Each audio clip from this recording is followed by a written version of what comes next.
but then you go ahead and like reinforce your house, get candles and batteries and water and prepare for the worst because you have so much faith in your prayers. What is that saying about your faith and your spirituality? And if you want to say prayers, that's fine. But as far as we're concerned, keep your eyes open all the time. Keep your ears open all the You're time. right, because Always have Jews a don't backup keep their plan. eyes and ears open. Buddhists certainly don't keep their eyes and ears open. Okay, No, what part none of of that. this looks like keeping your eyes and ears open? Oh, now that's mockery. I'm sorry. Now that's mockery. I'm sorry. You're here. You're attacking me. You asked me up here to I'm not talk about attacking this. you. You've already told us that we're fools for believing in an afterlife. Did I say the word fool? No, you came said close. delusional. Yes, delusional. Well, that's close. Very close. Okay. Delusional, having false or unrealistic beliefs or opinions. That's pretty much the definition of religion, or at least people who think that praying is going to somehow do anything. It's unrealistic beliefs. That here in reality, shit like virgin births and resurrections don't happen. The whole point, and don't get this wrong, these people believe in the Christian God. Not just any theist God, specifically the Christian God. That's what each and every one of these people on this panel that is not David Silverman believes in right now. And they are delusional by definition. There is no man in the sky. If you're thinking that there's a man in the sky who's actually sending a hurricane our way, that's fine. I don't think that's a good God to pray to. We don't but believe that's fine. in a man in the sky. We don't believe like that. Many people do. We don't, no. They don't believe Is your God sending a hurricane this way? They have a No! spiritual... Right. So could your God stop the hurricane from coming here? No! He's not all powerful then. That's not why you believe in an afterlife. That's not the why question you I believe asked. you have a spiritual life. I don't believe in a spiritual life so that someone could stop hurricanes. I asked you if you think God could stop the hurricane from coming. But God didn't create the hurricane from coming. So why would he stop it? So why would he stop it? Man, she is angry.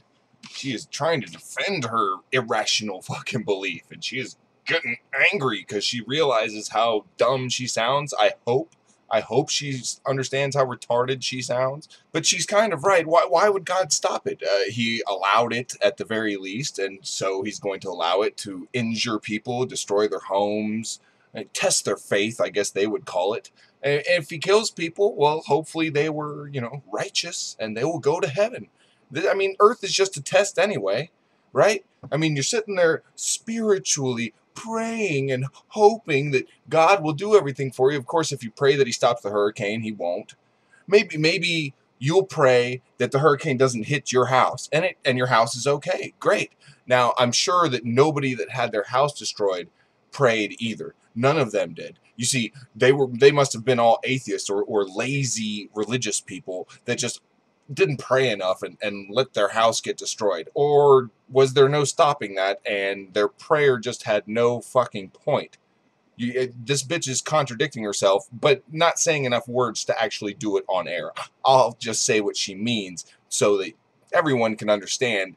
She's contradicting herself in thinking that God cannot stop the hurricane, but if you pray hard enough, that's doing something extra on top of having the batteries and candles. Hold on. This is what all powerful No, he could means. not. Wait. Dave Briggs has something to say. Well, all right, let's take a priest in Ocean City, Maryland. Let's just make an example. He's praying for his parishioners to be safe throughout the weekend, all the while boarding up the windows of his church. Right. He is blind. He's How delusional. so? He's delusional. He's boarding up his... He's praying for Look. the safety of his parishioners Yes. throughout this storm. And he's while delusional boarding to up think the windows. that his prayer is actually going to have an effect. It won't. The storm is coming. His parishioners are How going could you to... say that? Prayer brings comfort to so many people. So do drugs. And just because it doesn't bring So it to do you drugs. doesn't mean it's not right. Heroin brings comfort to a lot of people, too. It That's doesn't not, make it that's, good. that's a poor comparison. It's an exact All right, comparison. It is everybody, not. It is hold on not a a second. spiritual comparison. Ladies and So what exactly would a spiritual comparison be? You leave me curious yet again. A spiritual comparison. That is the biggest load of bullshit I've ever fucking heard. The comparison he gave was awesome. She says, well, it brings comfort to people. Well, so do drugs. And then her point back is that, well, prayer doesn't work for everyone, but it works for a lot of people. Well, drugs don't work for everyone, but they work for a lot of people. The fact that some people can't handle getting, a little bit high, taking a few hits off a joint. It just fucks them all up. And then other people, it makes them feel a lot better, a lot more calm. It helps them sleep. It affects people differently, and that causes some people to think that drugs are bad because it affects them one way, and it causes other people to say it's okay. Now, we know that your thinking praying does anything eventually permeates to all of us. Like people in Texas that had to deal with Rick Perry and his prayer day, where he promoted a prayer day where he tried to get as many Christians basically together in Reliant Stadium to pray at the same time, to make some kind of angel vortex that would go straight up into heaven so that their prayers would be heard. Because it wouldn't just be enough to have all of the people in Texas praying in their own churches on Sunday, like at the same time. No, they have to all be like jumbled together. See, that's the only way to make prayer work. Or at least that's what Rick Perry thought, because he did things like pray for rain, and right after that, Texas had some of the worst wildfires that they've ever had. So way to go with that prayer. A bunch of people thinking that they're helping somehow, but not. What's the quote? A thousand hands clasped in prayer are not as productive as me jerking off. Ladies and gentlemen, we are flat out of time. We wish you well preparing with your candles and matteries. And we'll be fine. And please prepare. Okay. Yeah. We will. Rock and roll. Rock and roll indeed. So, does prayer do a goddamn thing in the real world that we live in the physical world? No. What was that? No! I couldn't quite hear you. No! That's what I thought. Cocktopus out.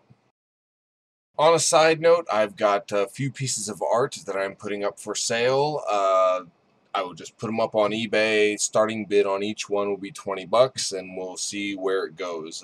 They're pretty cool. I can't actually show you all of them because of the YouTube guidelines and the nudity thing. So if you're interested, check out the links below and check out all the art and buy a piece.